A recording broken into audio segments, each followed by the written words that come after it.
Are you planning your next trip to New Zealand and you're not sure where to go in this southwest corner of the Pacific Ocean? Well, then I am here to help you out. My name is Oliver and welcome to my YouTube channel. I'm so happy to see you here. From majestic mountains, beautiful nature, and busy cities. And don't forget, it has the kiwi bird. Oh my gosh. How cute is this little guy? But let me tell you, I haven't seen one when I was there. So I think that's another reason for me to go back, right? Yeah.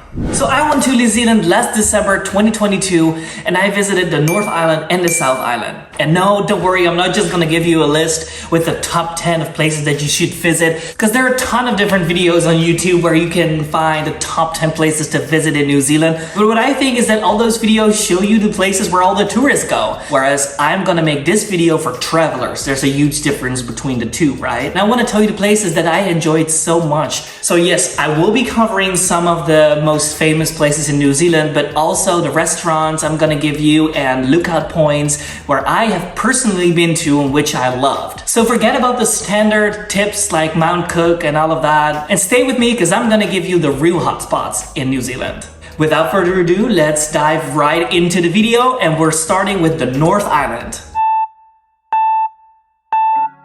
Okay, so I'm covering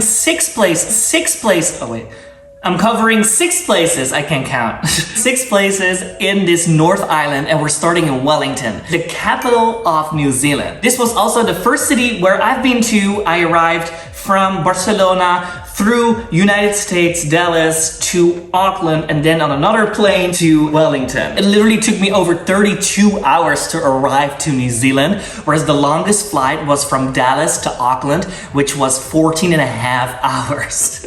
That is crazy. Like, you're counting down the hours, you're like, damn, 7 more hours to go. Like, it's crazy, it's insane. Like, I think before that, the longest flight I had was like 9 hours or something, and I thought that was super long, but 15 hours, like almost 15 hours, that was crazy. But it can get even crazier because the way back from New Zealand to Barcelona took me 42 hours. So keep that in mind. Literally, New Zealand is on the other side of the world. So I arrived in Wellington, and that was also my base. It was my starting point from my travel. I traveled 3 weeks through this beautiful country. So let me give you a couple of places where you should definitely go when you are in Wellington. So the first place I would want you to go is Mount Victoria Lookout. It's an amazing lookout, honestly. You look out over the bay and over the city of Wellington, and there are many tui birds. These birds are amazing. It was the first time I saw a bird like that and I heard the sound.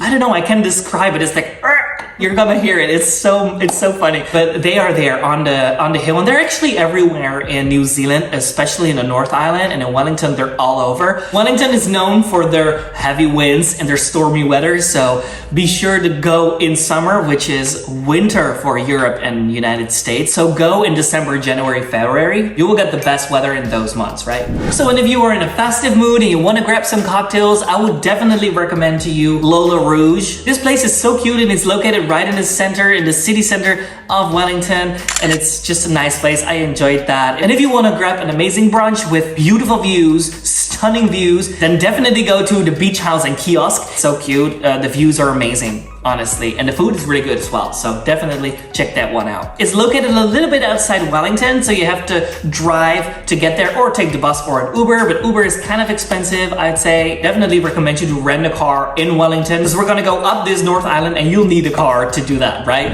All right, and from Wellington, we are taking the car to Martinborough. It is there around an hour away from Wellington, and there are all the vineyards, the huge wineries. It is amazing. What you would do, you go to that little village and you rent a bike, and then you just cycle to all the vineyards. You get a map and you can literally go on a wine tasting. I mean, if you want to drink a lot of wine, maybe it's good to get a hotel or an Airbnb in that little village, but that's obviously completely up to you. I would do this wine tour. I enjoyed it so much. It was perfect weather. The wines were amazing, and we had a lunch there, and then we drove further up the North Island. So drive towards Taupo, and when you are going to Taupo, you will drive over the SH1 road. This is a death desert road. It is right next to the volcano Mount Ruapehu. And it's a long, dusty, spooky road, honestly, but it's beautiful. Like, you drive through the greenery of the around Wellington, and then you arrive in this SH1 road,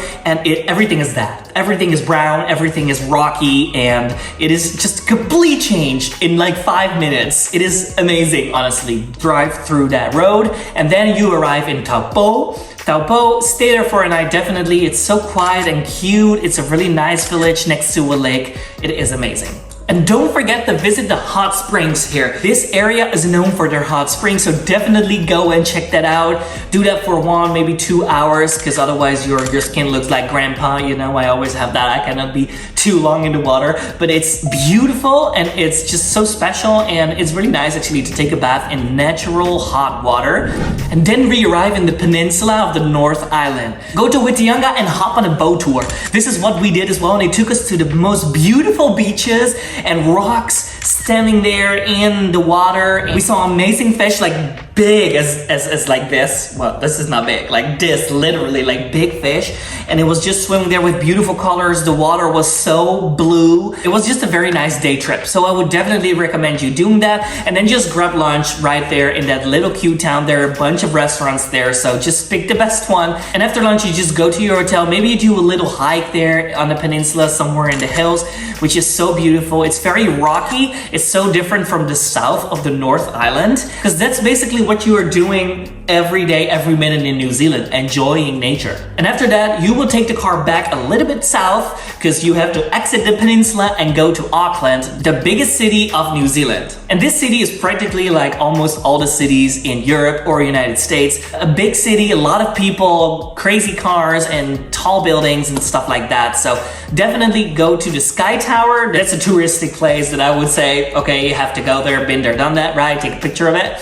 I would recommend you to go to Baduzzi Italian restaurant. We had the best Italian food there. It was so delicious. The sauce of that pasta was just crazy, so delicious. And actually, when we were there, we saw Lorde, like Lorde, the singer. She lives in Auckland, or she lives in the United States, but her family lives in Auckland. She's originally from Auckland, if I'm not mistaken, and we saw her there hopping in her Bentley. I mean, Auckland is also nice for celebrity spotting, I guess. And now, after we made an amazing journey through the North Island, let's go to the South Island. Because literally the South Island has one of the most beautiful places I've ever been to in my life. The flower fields are just insane. It is magical. It's really like a fairy tale. So let's hop on a plane and go to the South Island.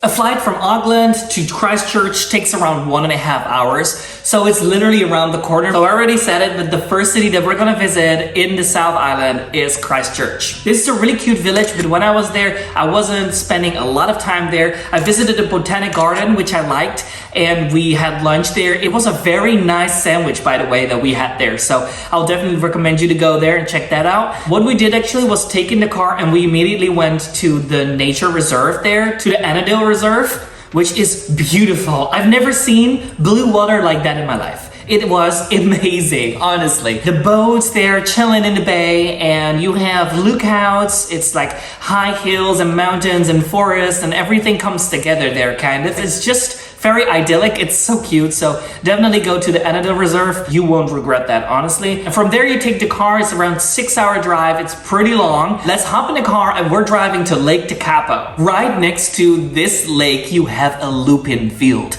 with the famous purple and pink flowers that represent New Zealand. I've said this a couple of times already in this video, but this was the most beautiful thing I've seen in my life. It was magical, mysterious, beautiful, stunning. I wouldn't be able to find the right word for it, also because English is not my native language, but also in Dutch I would say onbeschrijfelijk. I cannot find the words to describe it. The lake itself there is very quiet and peaceful, very blue water. And if you're looking for a lookout, there's a lookout right on the left side of the lake. And on top of that hill, you have the Astro Café, where you can have a delicious coffee. It looks delicious, look on Google Maps. You have the view over the whole Lake Tekapo and the little village. But I hope you will have clear skies, because when I was there, it was raining, it was cloudy and foggy, and we couldn't really see anything. It was just so so cold. So yeah, let's hope that you have clear skies. And now is the time that you have to take a little detour to visit Mount Cook. If the weather is good and you can see the top of the Mount Cook mountain in the distance, definitely go. This is one of the tourist spots, obviously, but this is the most famous mountain of New Zealand. Maybe, well, not of the world, but New Zealand, definitely. Everyone knows this mountain. So if you can go, go. It's like an hour drive from Lake Tekapo. It is practically around the corner. So if the weather is good, do it. When I was there, the weather was shitty, so we did not go. Well, I guess this is another reason to go back to New Zealand. So if you can take that detour on your way to Wanaka, then definitely go to Mount Cook. It's beautiful. So I mentioned it right now. So we're going to Wanaka, right? From Lake Tekapo, we take the car to Wanaka, where you can find a magical tree in the lake of Wanaka. And this is very special, don't get me wrong. Like, there were a lot of tourists there also, but it's very special. It looks just crazy. Like, you have the lake and then you have this tree in the lake, and it really looks like it's fake. I had the feeling I was looking at a picture, but it was real. And if you're craving a little snack or a lunch, I would recommend you to go the water bar. I had one of the best pizzas in my life there. The one with chicken I had, if I'm not mistaken, it was delicious. So definitely go to water bar and check out the pizza menu there, and then maybe stay a night there and explore the surroundings a little bit more. I know I'm rushing a little bit through this country, but I only had 3 weeks and we crossed the whole North Island and the whole South Island. So we didn't have enough time to explore all the cities through Auckland and their surroundings. So I will definitely have to go back to New Zealand one day, but we had only 3 weeks and we covered pretty much everything. Well, the major cities and the most well-known areas. But don't get me wrong, like driving for 6 hours through the landscapes of New Zealand is already super impressive and amazing. So, I mean, I did not miss out on anything, I would say. But from Wanaka, we are going to Queenstown. And this is actually a really cute small village, but it's very big and well known. New Zealand connected all the cities very well, so I must give them that compliment. That is very well done. Get yourself an amazing Airbnb in Queenstown because the views are spectacular, honestly. You will see that almost all the lakes in New Zealand are coming from the mountains, right? So in the top part of the South Island, you have all these mountains and they have all these lakes going down. And then at the end of the lake, you have Wanaka, Lake Tekapo, and Queenstown. And then if you are in Queenstown, definitely go to the Bunker restaurant. Guys, it is the best restaurant I've been to in my life. We had a 6-course menu and it's not a Michelin star restaurant, but the food was definitely better than the Michelin star restaurants where I've been to, honestly. So the next morning when you're waking up and you want to have some nice eggs, go to Joe's Garage. It is a very nice place for brunch and breakfast. Well, those two. They also have burgers, I guess, but the eggs were amazing. Eggs Benedicts. Delicioso. So go hiking in the surrounding hills and mountains of Queenstown. You will love the views. It is just amazing. That town is amazing. I could see myself spending like a few months there, just discovering the area and trying more of that delicious food. It's a small town, but you practically have everything. So I would say start packing for your next dream vacation to New Zealand. And if you have any questions, please drop them down in the comment section. I will respond as quickly as possible, or follow me on social media, Oliver Dadema, on Instagram and on TikTok. I'm also active there. And please, if you like this video, give it a big thumbs up and subscribe to my channel. I have some amazing travels coming up this summer to Tanzania, Chazals, and Turkey. I will make travel vlogs from those journeys, so definitely subscribe and hit the bell icon to stay updated about these future videos that I'm gonna post. You're gonna be the first one to watch them. Again, thank you so much for watching, and I'll see you in the next video. And have fun in New Zealand.